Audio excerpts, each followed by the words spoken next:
ಅಪ್ಪ, ನಾನು ಇವತ್ತೇ ಮಾಲೆ ಹಾಕಿಕೊಳ್ಳುತ್ತೇನೆ ಎಂದು ಹೇಳುತ್ತಾನೆ. ಅದಕ್ಕೆ ಭಗವಾನ್ ಶಿವನು ಸಂತೋಷಪಟ್ಟು ಈ ಮಾಲೆ ಹಾಕುವ ಸಮಯದಲ್ಲಿ ಮೊದಲಿಗೆ ಭಕ್ತರು ಗುರುಸ್ವಾಮಿಯ ಮೂಲಕ ಮಾಲೆ ಧರಿಸಿ ಉಪದೇಶ ಪಡೆದು ಬ್ರಹ್ಮಚರ್ಯ ವ್ರತವನ್ನು ಪಾಲಿಸಬೇಕು. ಇಂದು ನಿನಗೆ ಗುರುಗಳು ನಾನೇ ನಿನಗೆ ಮಾಲೆ ಹಾಕುತ್ತೇನೆ ಎಂದು ಭಗವಾನ್ ಶಿವನು ಗಣೇಶನಿಗೆ ಅಯ್ಯಪ್ಪ ಸ್ವಾಮಿಯ ಮಾಲೆಯನ್ನು ಹಾಕಿಸುತ್ತಾನೆ. ಹಾಗೆ ಆ ದಿನದಿಂದ ಗಣೇಶನು ಬ್ರಹ್ಮಚರ್ಯವನ್ನು ಪಾಲಿಸುತ್ತಾ ದೀಕ್ಷೆಯನ್ನು ಪಾಲಿಸುತ್ತಾನೆ. ಹಾಗೆ 40 ದಿನಗಳ ನಂತರ ಭಗವಾನ್ ಶಿವನು ಗಣೇಶನ ಹತ್ತಿರ ಬಂದು, ಗಣೇಶ, ಇನ್ನು ನಮ್ಮ ಶಬರಿಮಲೆ ಯಾತ್ರೆ ಶುರುವಾಗುತ್ತದೆ, ಹೋಗಿ ಇರುಮುಡಿ ಕಟ್ಟಿಕೊಂಡು ಬಾ ಎಂದು ಭಗವಾನ್ ಶಿವನು ಹೇಳುತ್ತಾರೆ. ಅದಕ್ಕೆ ಗಣೇಶನು ಕೇಳುತ್ತಾನೆ, ತಂದೆ, ಇರುಮುಡಿ ಎಂದರೆ ಏನು ಎಂದು ಗಣೇಶನು ಕೇಳುತ್ತಾನೆ. ಅದಕ್ಕೆ ಭಗವಾನ್ ಶಿವನು ಹೀಗೆ ಹೇಳುತ್ತಾರೆ, ಅಯ್ಯಪ್ಪನು ಹುಲಿಯ ಹಾಲಿಗೆ ಹೋದಾಗ ರಾಜಶೇಖರನು ಇರುಮುಡಿಯನ್ನು ಅಯ್ಯಪ್ಪನಿಗೆ ಕೊಡುತ್ತಾನೆ. ಇರುಮುಡಿ ಎಂದರೆ ನೇಯ್ದ ಬಟ್ಟೆಯಿಂದ ಹೊಲಿಯಲ್ಪಟ್ಟ 2 ಭಾಗಗಳಿರುವ ಚೀಲ. ಇರುಮುಡಿಯ ಮುಂಭಾಗದಲ್ಲಿ ಅರಿಶಿನ, ಕುಂಕುಮ, ಭತ್ತ, ಅವಲಕ್ಕಿ ಮತ್ತು ಮಾಲಿಕಾಪುರ ತಮ್ಮನಿಗೆ ದೀಪ ಹಚ್ಚಲು ಬತ್ತಿ, ಎಣ್ಣೆ ಮತ್ತು ಅತಿ ಮುಖ್ಯವಾದ ಕಾಣಿಕೆಯಾದ ನೇತಿ ತೆಂಗಿನಕಾಯಿ. ನೇತಿ ತೆಂಗಿನಕಾಯಿ ಎಂದರೆ 3 ಕಣ್ಣುಗಳಿರುವ ತೆಂಗಿನಕಾಯಿಯನ್ನು ತೆಗೆದುಕೊಂಡು ಒಂದು ಕಣ್ಣಿಗೆ ರಂಧ್ರ ಕೊರೆದು ಅದರಲ್ಲಿರುವ ನೀರನ್ನು ತೆಗೆದು ಶುದ್ಧವಾದ ತುಪ್ಪದಿಂದ ತುಂಬಿದ ತೆಂಗಿನಕಾಯಿಯನ್ನು ನೇತಿ ತೆಂಗಿನಕಾಯಿ ಎನ್ನುತ್ತೇವೆ. ಈ ತೆಂಗಿನಕಾಯಿ ನನ್ನನ್ನು ಮತ್ತು ಮೋಹಿನಿಯನ್ನು ನೆನಪಿಸುತ್ತದೆ, ಏಕೆಂದರೆ ತೆಂಗಿನಕಾಯಿಗೆ 3 ಕಣ್ಣುಗಳಿರುತ್ತವೆ. ಆದುದರಿಂದ ಆ ತೆಂಗಿನಕಾಯಿಯನ್ನು ಶಿವನೆಂದು ಭಾವಿಸುತ್ತಾರೆ. ಒಳಗಿರುವ ತುಪ್ಪವನ್ನು ಮೋಹಿನಿ ಎಂದು ಭಾವಿಸುತ್ತಾರೆ. ನಮ್ಮನ್ನು ನೆನಪಿಸುವ ಈ ಪ್ರಸಾದವೆಂದರೆ ಅಯ್ಯಪ್ಪ ಸ್ವಾಮಿಗೆ ಬಹಳ ಇಷ್ಟ. ಗಣೇಶ ಇರುಮುಡಿಯ ಹಿಂಭಾಗದಲ್ಲಿ ಅರಿಶಿನ, ಅಕ್ಕಿ, ಬೇಳೆ, ಬೆಲ್ಲ ಮುಂತಾದ ಪದಾರ್ಥಗಳು ಇರುತ್ತವೆ.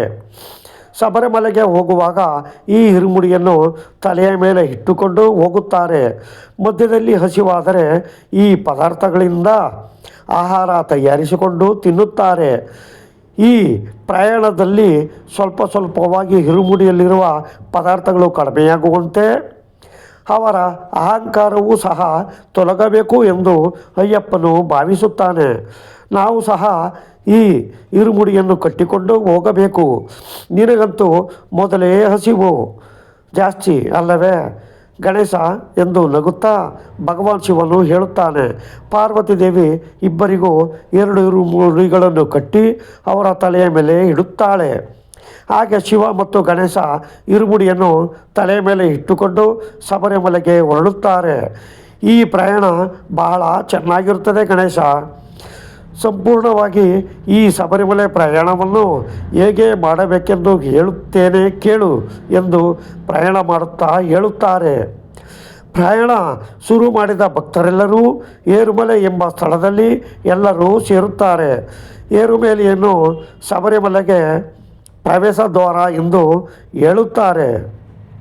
ಇಲ್ಲೇ ಅಯ್ಯಪ್ಪನ ಸ್ನೇಹಿತನಾದ ವಾವರ್ ಸ್ವಾಮಿಯ ಮಸೀದಿ ಇದೆ.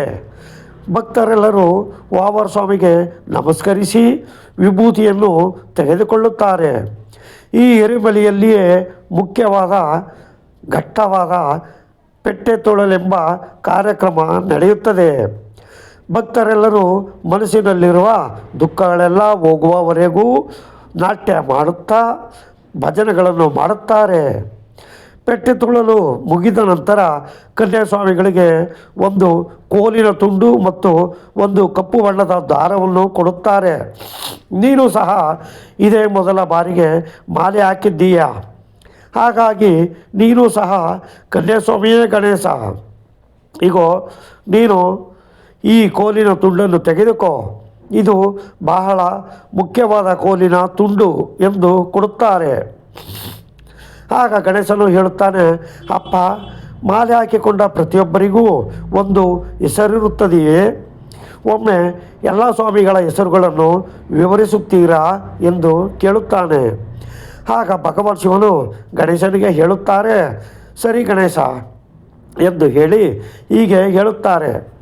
ಮೊದಲ ಬಾರಿ ಮಾಲೆ ಹಾಕಿದರೆ ಕನ್ಯಾಸ್ವಾಮಿ, ಎರಡನೇ ಬಾರಿ ಕತ್ತಿಸ್ವಾಮಿ, ಮೂರನೇ ಬಾರಿ ಘಂಟಸ್ವಾಮಿ, ನಾಲ್ಕನೇ ಬಾರಿ ಗದಾಸ್ವಾಮಿ, ಐದನೇ ಬಾರಿ ವಿಲ್ಲು ಸ್ವಾಮಿ, ಆರನೇ ಬಾರಿ ಜ್ಯೋತಿಸ್ವಾಮಿ, ಏಳನೇ ಬಾರಿ ಸೂರ್ಯಸ್ವಾಮಿ, ಎಂಟನೇ ಬಾರಿ ಚಂದ್ರಸ್ವಾಮಿ, ಒಂಬತ್ತನೇ ಬಾರಿ ವೇಲುಸ್ವಾಮಿ, ಹತ್ತನೇ ಬಾರಿ ವಿಷ್ಣುಚಕ್ರ ಸ್ವಾಮಿ, 11ನೇ ಬಾರಿ ಶಂಕರಧರ ಸ್ವಾಮಿ, 12ನೇ ಬಾರಿ ನಾಗಭರಣ ಸ್ವಾಮಿ, 13ನೇ ಬಾರಿ ಶ್ರೀಹರಿ ಸ್ವಾಮಿ, 14ನೇ ಬಾರಿ ಪದ್ಮಸ್ವಾಮಿ, 15ನೇ ಬಾರಿ ತ್ರಿಶೂಲ ಸ್ವಾಮಿ, 16ನೇ ಬಾರಿ ಶ್ರೀ ಶಬರಿಗಿರಿ ಸ್ವಾಮಿ, 17ನೇ ಬಾರಿ ಶಂಕರ ಸ್ವಾಮಿ, 18ನೇ ಬಾರಿ ನಾರಿಗ ಸ್ವಾಮಿ.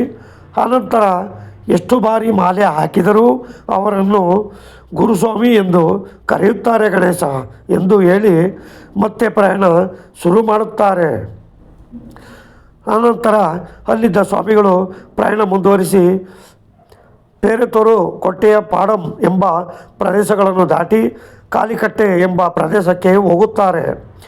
ಈ ಪ್ರದೇಶದಲ್ಲಿಯೇ ಅಯ್ಯಪ್ಪನು ಮಹಿಷಿ ಎಂಬ ರಾಕ್ಷಸಿಯನ್ನು ಕೊಂದನು. ಗಣೇಶ ಮಹಿಷಿಯನ್ನು ಕೊಂದ ನಂತರ ಇಲ್ಲಿ ನಾನು ನಂದಿಯ ಮೇಲೆ ಬಂದಾಗ ನಂದಿಯನ್ನು ಇಲ್ಲೇ ಮರಕ್ಕೆ ಕಟ್ಟಿ ಹಾಕಿದ್ದೆ. ಅದಕ್ಕಾಗಿಯೇ ಈ ಪ್ರದೇಶಕ್ಕೆ ಕಾಲಿಕಟ್ಟೆ ಎಂಬ ಹೆಸರು ಬಂದಿದೆ.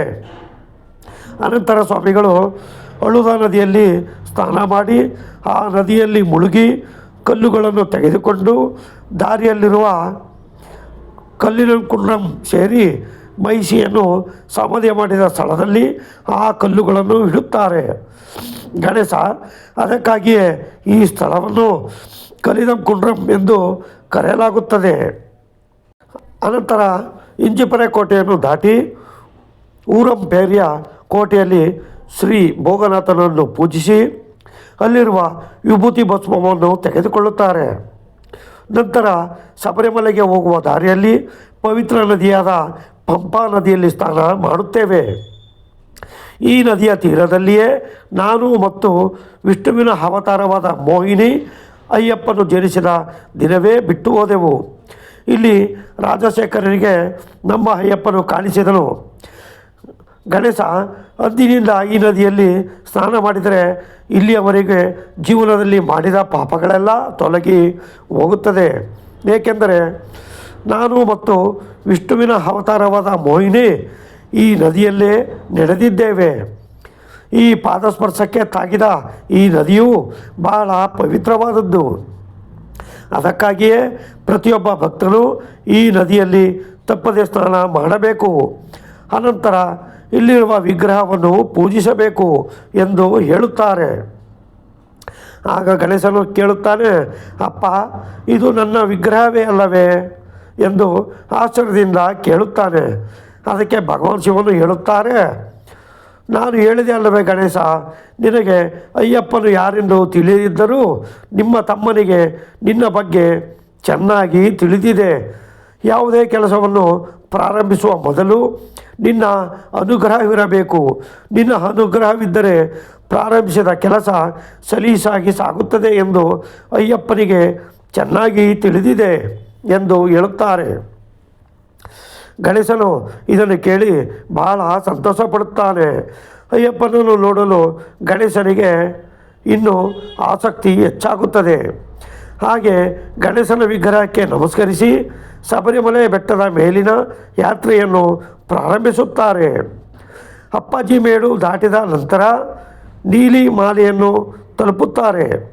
ಅನಂತರ ಶಬರಿಪೀಠವನ್ನು ದಾಟಿ ಮಹಿಷಿಗಾಗಿ ಶರಣಂಗುತ್ತಿ ಎಂಬ ಸ್ಥಳದಲ್ಲಿರುವ ದೊಡ್ಡ ಆಲದ ಮರಕ್ಕೆ ಕನ್ಯಾಸ್ವಾಮಿಗಳು ತೆಗೆದುಕೊಂಡು ಹೋದ ಕೋಲಿನ ತುಂಡನ್ನು ಚುಚ್ಚಿ ಕಪ್ಪು ದಾರವನ್ನು ಆ ಮರಕ್ಕೆ ಕಟ್ಟುತ್ತಾರೆ.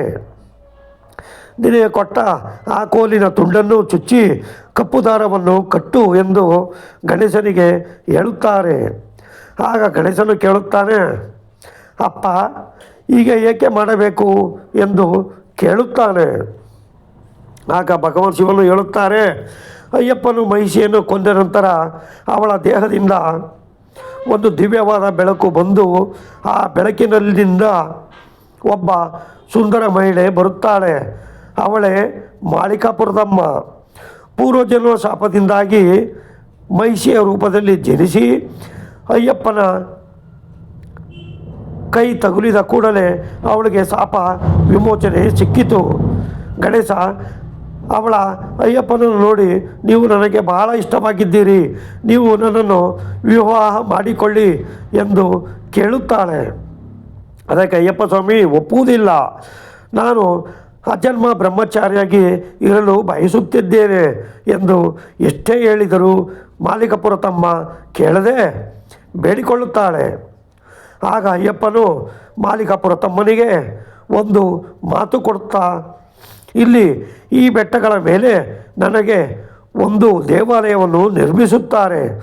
ನನ್ನನ್ನು ದರ್ಶನ ಮಾಡಲು ಮಾಲೆಗಳನ್ನು ಧರಿಸಿ ದೀಕ್ಷೆ ಪಾಲಿಸುತ್ತಾ ನನ್ನ ಭಕ್ತರು ಈ ಬೆಟ್ಟ ಏರಿ ಬರುತ್ತಾರೆ.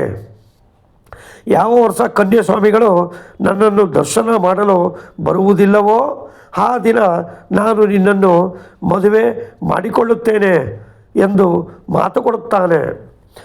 ಅವಳು ಸಹ ಇಷ್ಟು ಕಷ್ಟಪಟ್ಟು ಚಿಕ್ಕ ಮಕ್ಕಳು ಯಾರೂ ಬರುವುದಿಲ್ಲ ಎಂದುಕೊಂಡು ಸರಿ ಸ್ವಾಮಿ ಎನ್ನುತ್ತಾಳೆ. ಅವಳು ಅಂದಿನಿಂದ ಇಂದಿನವರೆಗೂ ಆ ಮರದ ಕೆಳಗೆ ಕುಳಿತು ಕನ್ಯಾಸ್ವಾಮಿಗಳು ಬರಬಾರದು ಎಂದು ಪ್ರತಿ ವರ್ಷವೂ ಬೇಡಿಕೊಳ್ಳುತ್ತಾಳೆ. ಆದರೆ ಪ್ರತಿ ಮನೆಯಲ್ಲಿ ಚಿಕ್ಕ ಮಕ್ಕಳಿದ್ದಾರೆ. ಅವರಿಗೆ ಮಾಲೆ ಹಾಕಿಸಿ ಈ ಬೆಟ್ಟವನ್ನು ಹತ್ತಿಸಿ ಆ ಮರಕ್ಕೆ ಈ ಕೋಲನ್ನು ತುಂಡನ್ನು ಚುಚ್ಚಿ ಕಪ್ಪು ದಾರವನ್ನು ಕಟ್ಟುತ್ತಿದ್ದೇವೆ. ಹೀಗೆ ಮಾಡಿದರೆ ಕನ್ಯಾಸ್ವಾಮಿ ಬಂದಿದ್ದರೆ ಈ ವರ್ಷವೂ ನಾನು ಕಾಯಬೇಕು ಎಂದು ಅವಳಿಗೆ ಅರ್ಥವಾಗುತ್ತದೆ ಎಂದು ಹೇಳುತ್ತಾರೆ. ಗಣೇಶನು ಅರ್ಥ ಮಾಡಿಕೊಂಡು ಮರಕ್ಕೆ ಕೋಲಿನ ತುಂಡನ್ನು ಚುಚ್ಚಿ ಕಪ್ಪು ದಾರವನ್ನು ಕಟ್ಟುತ್ತಾನೆ. ಆ ಶಬರಿಮಲೆ ಅರಣ್ಯವು ಬಹಳ ಸುಂದರವಾಗಿರುತ್ತದೆ. ಜಲಪಾತಗಳು, ಸಣ್ಣ ಸಣ್ಣ ನದಿಗಳು, ಸುಂದರ ಹೂಗಳು, ಹಣ್ಣುಗಳು, ಆಹಾ ಓ ಸಾಮಾನ್ಯ ದೃಶ್ಯಗಳೆಲ್ಲವೂ ಅನುಭವಿಸಿದಾಗಲೇ ತಿಳಿಯುತ್ತದೆ. ಕೊನೆಗೂ ಭಗವಾನ್ ಶಿವ ಮತ್ತು ಗಣೇಶ ಶಬರಿಮಲೆ ದೇವಾಲಯದ ಒಳಗೆ ಹೋಗುತ್ತಾರೆ.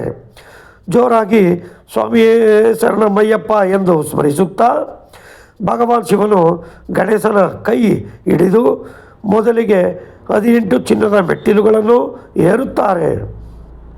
ಹಾಗೆ ದೇವಾಲಯದ ಒಳಗೆ ಇಬ್ಬರು ಹೋಗುತ್ತಾರೆ. ಗಣೇಶನು ಅಯ್ಯಪ್ಪ ಸ್ವಾಮಿಯ ವಿಗ್ರಹವನ್ನು ನೋಡಿದ ಕೂಡಲೇ ಅವನ ಕೈಗಳು ಅವನಿಗೆ ತಿಳಿಯದಂತೆಯೇ ನಮಸ್ಕಾರ ಮಾಡಿ ಕಣ್ಣುಗಳಿಂದ ಆನಂದ ಬಾಷ್ಪ ಸುರಿಸುತ್ತಾ ಮೊಣಕಾಲುಗಳ ಮೇಲೆ ಬಿದ್ದು ಸ್ವಾಮಿಯೇ ಶರಣಮಯ್ಯಪ್ಪ ಎಂದು ಜೋರಾಗಿ ಸ್ಮರಿಸುತ್ತಾನೆ. ಗಣೇಶನನ್ನು ನೋಡಿ ನನ್ನ ಅಣ್ಣ ಬಂದಿದ್ದಾನೆ ಎಂದು ಅಯ್ಯಪ್ಪನು ಆ ವಿಗ್ರಹದಿಂದ ಹೊರಗೆ ಬರುತ್ತಾನೆ. ಓಡುತ್ತಾ ಹೊರಗೆ ಬಂದು ವಿನಾಯಕನನ್ನು ಗಟ್ಟಿಯಾಗಿ ಅಪ್ಪಿಕೊಳ್ಳುತ್ತಾನೆ. ಆಗ ಅಯ್ಯಪ್ಪನು ಹೀಗೆ ಹೇಳುತ್ತಾನೆ, ಅಣ್ಣ ನೀವು ಮೊಣಕಾಲುಗಳ ಮೇಲೆ ಬೀಳುವುದೇನು ಎಂದು ದುಃಖಿಸುತ್ತಾನೆ. ಗಣೇಶನು ನಮಸ್ಕರಿಸಿ, ನನ್ನನ್ನು ಕ್ಷಮಿಸು ಅಯ್ಯಪ್ಪ, ಇಷ್ಟು ವರ್ಷಗಳ ಕಾಲ ನಿನ್ನ ಬಗ್ಗೆ ತಿಳಿಯದೆ ಇಲ್ಲಿಗೆ ಬರಲಿಲ್ಲ. ಇನ್ನು ಮುಂದೆ ಪ್ರತಿ ವರ್ಷ ನಿನ್ನ ಸಲುವಾಗಿ ಇಲ್ಲಿಗೆ ಬರುತ್ತೇನೆ ಎಂದು ಅಪ್ಪಿಕೊಳ್ಳುತ್ತಾನೆ. ಭಗವಾನ್ ಶಿವನೂ ಸಹ ಅವರಿಬ್ಬರನ್ನು ಪ್ರೀತಿಯಿಂದ ಅಪ್ಪಿಕೊಳ್ಳುತ್ತಾರೆ.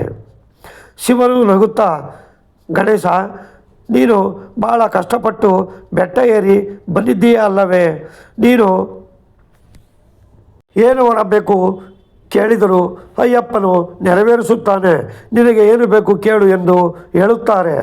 ಗಣೇಶನು ಅಯ್ಯಪ್ಪನ ಕಡೆ ನೋಡಿ, ಹಸಿವಾಗುತ್ತಿದೆ, ನನ್ನ ಹೊಟ್ಟೆ ತುಂಬಿಸು ತಮ್ಮ ಎಂದು ಹೇಳುತ್ತಾನೆ. ಅಯ್ಯಪ್ಪನು ನಗುತ್ತಾ ಭೋಜನದ ವ್ಯವಸ್ಥೆ ಮಾಡುತ್ತಾನೆ. ಹಾಗೆ ಆ ದಿನವೆಲ್ಲ ಮೂವರು ಸಂತೋಷದಿಂದ ಕಳೆಯುತ್ತಾರೆ. ಇನ್ನು ಮನೆಗೆ ಹೋಗೋಣಪ್ಪ ಎಂದು ಗಣೇಶ ಕೇಳುತ್ತಾನೆ. ಅದಕ್ಕೆ ಭಗವಾನ್ ಶಿವನು, ಇಲ್ಲ ಮಾಡಬೇಕಾದ ಕೆಲಸ ಒಂದು ಇದೆ, ಎಂದು ದೇವಾಲಯದಿಂದ ಹೊರಗೆ ಬಂದು ತೆಂಗಿನಕಾಯಿಯನ್ನು ತೆಗೆದುಕೊಂಡು ಮಾಲಿಕಪುರ ತಮ್ಮನ ದೇವಾಲಯದ ಸುತ್ತಲೂ ಉರುಳಿಸಿ ಕೊನೆಯದಾಗಿ ಆ ತೆಂಗಿನಕಾಯಿಯನ್ನು ಇಬ್ಬರು ಒಡೆಯುತ್ತಾರೆ. ಅನಂತರ ಪ್ರಸಾದವನ್ನು ತಿಂದು ಹಿಂದೆ ಹೊರಡುತ್ತಾರೆ. ಹಿಂದಿರುಗಿ ಹೋಗುವ ಸಮಯದಲ್ಲಿ ಮತ್ತೆ ಪಂಪಾ ನದಿಯಲ್ಲಿ ಸ್ನಾನ ಮಾಡಿ ಹೋಗುತ್ತಾರೆ. ಹಾಗೆ ಶಿವ ಮತ್ತು ಗಣೇಶನು ಕೈಲಾಸವನ್ನು ಸೇರಿ ಮತ್ತೆ ಇಬ್ಬರು ಮನಸಾರೆ ಅಯ್ಯಪ್ಪನನ್ನು ಪೂಜಿಸುತ್ತಾರೆ. ಅಯ್ಯಪ್ಪ ಮಾಲೆಯನ್ನು ಹೇಗೆಂದರೆ ಹಾಗೆ ತೆಗೆಯದೆ ಗುರುಸ್ವಾಮಿ ಸಹಾಯದಿಂದ ತೆಗೆಯಬೇಕು ಗಣೇಶ ಎಂದು ಭಗವಾನ್ ಶಿವನು ಗಣೇಶನ ಮಾಲೆಯನ್ನು ತೆಗೆಯುತ್ತಾರೆ. ಹಾಗೆ ಅಯ್ಯಪ್ಪ ಮಾಲೆಯನ್ನು ಭಗವಾನ್ ಶಿವ ಮತ್ತು ಗಣೇಶ ಮುಗಿಸುತ್ತಾರೆ. ನಿನಗೆ ತಿಳಿಯದ ವಿಷಯಗಳೆಲ್ಲ ಈ ಪ್ರಯಾಣದಲ್ಲಿ ನೀನು ತಿಳಿದುಕೊಂಡಿದ್ದೀಯಾ ಎಂದು ಅಂದುಕೊಳ್ಳುತ್ತಿದ್ದೇನೆ. ಗಣೇಶ ಇನ್ನು ಮುಂದೆ ಪ್ರತಿ ವರ್ಷ ನೀನು ಮಾಲೆ ಹಾಕುತ್ತೀಯಾ ಎಂದು ಕೇಳುತ್ತಾರೆ. ಅದಕ್ಕೆ ಗಣೇಶನು ಹೇಳುತ್ತಾನೆ, ಅಪ್ಪ ಪ್ರತಿ ವರ್ಷ ನಾನು ಮಾಲೆ ಹಾಕುತ್ತೇನೆ ಎಂದು ಗಣೇಶನು ಹೇಳುತ್ತಾನೆ. ಪ್ರತಿಯೊಬ್ಬರಿಗೂ ಶಬರಿಮಲೆ ಯಾತ್ರೆಯನ್ನು ಹೇಗೆ ಮಾಡಬೇಕು ಎಂದು ಅರ್ಥವಾಯಿತು ಎಂದು ಭಾವಿಸುತ್ತಿದ್ದೇವೆ. ವೀಕ್ಷಕರೇ, ಈ ವಿಡಿಯೋ ನಿಮಗೆ ಇಷ್ಟವಾಗಿದ್ದರೆ ವಿಡಿಯೋನ ಲೈಕ್ ಮಾಡಿ ಮತ್ತು ಕಾಮೆಂಟಲ್ಲಿ ಓಂ ಸ್ವಾಮಿಯೇ ಶರಣಮಯ್ಯಪ್ಪ ಎಂದು ಬರೆಯಿರಿ. ಮತ್ತೆ ಸಿಗೋಣ. ನಮಸ್ಕಾರ.